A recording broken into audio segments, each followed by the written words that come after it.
ഇന്ന് നമ്മൾ PSMലെ incubation periods of ഡിസീസസിനെ കുറിച്ചാണ് പഠിക്കുന്നത്. ഇത് ഡേ 1 ആണ്. അപ്പോൾ ഫസ്റ്റ് നമുക്ക് പറയാം ചിക്കൻ പോക്സ്. ചിക്കൻ പോക്സ് എന്ന് പറയുന്നത് ഹ്യൂമൻ ഹെർപ്പിസ് വൈറസ് അല്ലെങ്കിൽ ഹ്യൂമൻ ആൽഫ ഹെർപ്പിസ് വൈറസ് ആണത് പിടിപ്പിക്കുന്നത്.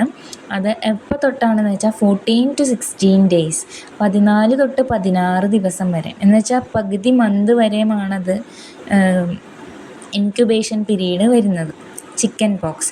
അപ്പോൾ ചിക്കൻ വിരിയാനായിട്ട് അരമാസത്തിൽ അര എന്ന് പറയുന്നതിൽ ആൽഫ എന്ന് ഉള്ളത് ഓർക്കാം.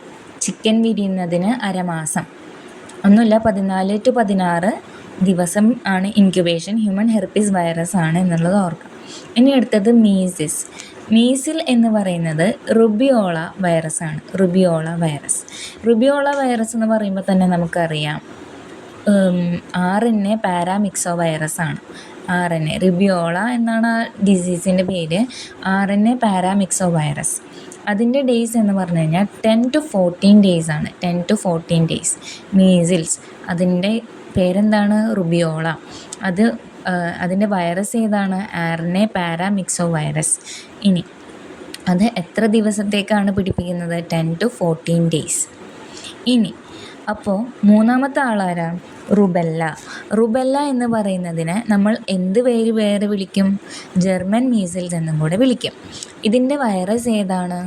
ടോഗ virus. RNA toga virus. Rubella ഒരു ജർമ്മൻകാരനാണ്. മീസിൽസ്. റുബെല്ല എന്ന് പറയുന്നത് ഒരു ജർമ്മൻ മീസിൽസ് ആണ്. അത് RNA ടോഗ വൈറസ് പിടിപ്പിക്കും. എത്ര ദിവസം? 14 to 21 ഡേയ്സ്.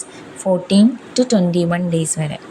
ഇനി അടുത്ത ഡിസീസാണ് മംസ് എന്ന് പറയുന്നത് പടർത്തുന്നത് RNA മിക്സോ വൈറസ് ആണ്. RNA മിക്സോ virus. എത്ര ദിവസം? 14 to 21 ഡേയ്സ്. 14 to 21 days. ഇതേപോലെ നമുക്ക് അത്യാവശ്യം 45 ഡിസീസസ് ഇന്ന് പഠിക്കാനുണ്ട്. അപ്പോൾ moms, RNA മിക്സോ virus 14 to 21 days. അപ്പോൾ റുബെല്ലയും മംസും 14 to 21 days. Measles 10 to 14 days എന്നുള്ളത് ഓർക്കാം. 10 to 14 വരെയും റുബിയോള വൈറസ് അല്ലെങ്കിൽ മീസിൽസ് വൈറസ് അല്ലെങ്കിൽ പാര വെക്കുന്ന RNA പാരാമിക്സോ വൈറസ് പരത്തുന്നത് എത്ര ദിവസം? 10 to 14 ദിവസം വരെ. 14 to 21 ദിവസം എന്ന് പറയുമ്പോൾ ഒരു മാസത്തോളമായി റുബെല്ലയും മംസും. ഇനി അടുത്തതാണ് ഇൻഫ്ലുവൻസ വൈറസ്. ഇൻഫ്ലുവൻസേനെ ഓർത്തോ മിക്സോ വൈറസ് ആണ് ഇൻഫ്ലുവൻസ വരുത്തുന്നത്. 3 ദിവസത്തിനുള്ളിലാണ് അത് വരിക. 18 to 72 മണിക്കൂറുകൾക്കുള്ളിൽ അത് പിടിപ്പെടും. ഇൻക്യുബേഷൻ പീരീഡ് എന്ന് പറഞ്ഞാൽ 18 to 72 മണിക്കൂറാണ് അതിൻ്റെ ഇൻക്യുബേഷൻ പീരീഡ്.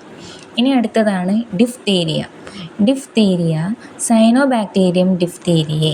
ഇത് അറിയാൻ എളുപ്പമാണ്. എത്ര? ഒരാഴ്ച, 2 to 6 ഡേയ്സിനുള്ളിലാണ് ഡിഫ്തീരിയ പിടിക്കുക. ഇനി അടുത്തത് വൂപ്പിംഗ് കഫിൻ്റെ വേറെ പേരാണ് പെർട്യൂസിസ്. അത് ബോർഡറ്റെല്ല പെർട്യൂസിസ് എന്ന് പറയുന്ന ഓർഗാനിസമാണ് പടർത്തുന്നത്. എത്ര ദിവസം? ഒരാഴ്ച to 2 ആഴ്ച. പെർട്യൂസിസ് വരുത്തുന്നത് ഒരാഴ്ച അല്ലെങ്കിൽ 2 ആഴ്ച, 7 to 14 ഡേയ്സ്. ഇനി meningococcal meningitis, നീസീരിയ meningitis 3 to 4 days. 3-4 ദിവസത്തിനുള്ളിൽ പിടിക്കുന്നതാണ് meningococcal meningitis, നീസീരിയ meningitis 3 to 4 days. ഇനി സാർസ്, അത് നമുക്കറിയാം കൊറോണ വൈറസ് ആണ്. 3 to 5 ദിവസമാണ് അതിൻ്റെ ഇൻക്യുബേഷൻ പീരീഡ്. ഇനി അടുത്തതാണ് ട്യൂബർക്ലോസിസ് എന്ന് പറയുന്നത് മൈക്കോബാക്ടീരിയം ട്യൂബർക്ലോസിസ്. അത് ആഴ്ചകൾ തൊട്ട് ഇയേഴ്സ് വരെയും അതിന് എടുക്കും. ഇനി അടുത്തത് പോളിയോമൈലൈറ്റിസ്. നമുക്കറിയാം പോളിയോ വൈറസ് ആണ്. ഒരാഴ്ച to 2 ആഴ്ച. അപ്പോൾ ഒരാഴ്ച to 2 ആഴ്ച വന്ന് 2 ആൾക്കാരെയാണ് നമ്മൾ പഠിച്ചത്. എന്താണ്? പെർട്യൂസിസും പോളിയോ, രണ്ടും P ആണ്. ഒരാഴ്ച to 2 ആഴ്ച, രണ്ടും P ആണ്. പെർട്യൂസിസ്, പോളിയോ വൈറസ്. ആഴ്ചകൾ തൊട്ട് ഇയേഴ്സ് വരെ എടുക്കുന്നത് ട്യൂബർക്കുലൈ, മൈക്കോബാക്ടീരിയം ട്യൂബർക്കുലൈ. പിന്നെ 3-4 ദിവസം അല്ലെങ്കിൽ 3-5 ദിവസം എടുക്കുന്നതാണ് മെനിഞ്ചോകോക്കൽ മെനിഞ്ചൈറ്റിസും സാർസും. ഇനി 2 to 6 ദിവസം, ഒരാഴ്ച വരെ എടുക്കുന്നതാണ് ഡിഫ്തീരിയ, സിയാനോ ബാക്ടീരിയം ഡിഫ്തീരിയ. ഇൻഫ്ലുവൻസേന ഓർത്തിരിക്കണം, ഓർത്തോമിക്സോ വൈറസ് 3 ദിവസത്തിനുള്ളിൽ പിടിക്കും. 18 to 72 അവേഴ്സാണത് പറയുന്നത്. ഇനി മംസ് എന്ന് പറയുന്നത് RNA മിക്സോ വൈറസ്. അത് 1 മാസം 14 to 21 ദിവസം വരെ പിടിക്കും, അല്ലെങ്കിൽ 3 ആഴ്ച എന്ന് പറയാം. 2 to 3 ആഴ്ച പിടിക്കുന്നതാണ് മംസും റുബെല്ലയും. റുബെല്ല ഒരു ജർമ്മൻകാരിയാണ്. അത് toga virus, RNA toga virus. Rubella ജർമ്മൻകാരി ടോഗ വൈറസ് പിടിക്കുന്നു. 2 to 3 ആഴ്ച വരെ ഇൻക്യുബേഷൻ പീരീഡ്. അതേപോലെ റുബെല്ല ജർമ്മൻകാരിയുടെ കൂട്ടുകാരിയാണ് മംസ് എന്ന് പറയുന്നത് RNA മിക്സോ വൈറസ്. മംസിൻ്റെ മിക്സോ വൈറസിൻ്റെ രണ്ടും മായാണ്. RNA മിക്സോ വൈറസ്, അതും 2 to 3 ആഴ്ച പിടിക്കും എന്നുള്ളത് ഓർത്ത് വെക്കുക. ഇനി അടുത്തത് മീസിൽസ് എന്ന് പറഞ്ഞു കഴിഞ്ഞാൽ RNA paramyxo virus 10 to 14 days ആണ് പിടിക്കുക. ചിക്കൻ വിരിയാനായിട്ട് അരമാസം എന്ന് പറഞ്ഞു. ചിക്കൻ വിരിയാനായിട്ട് അരമാസത്തിൽ ആൽഫ ഉണ്ട്, 14 to 16 ഡേയ്സ് ഉണ്ട്.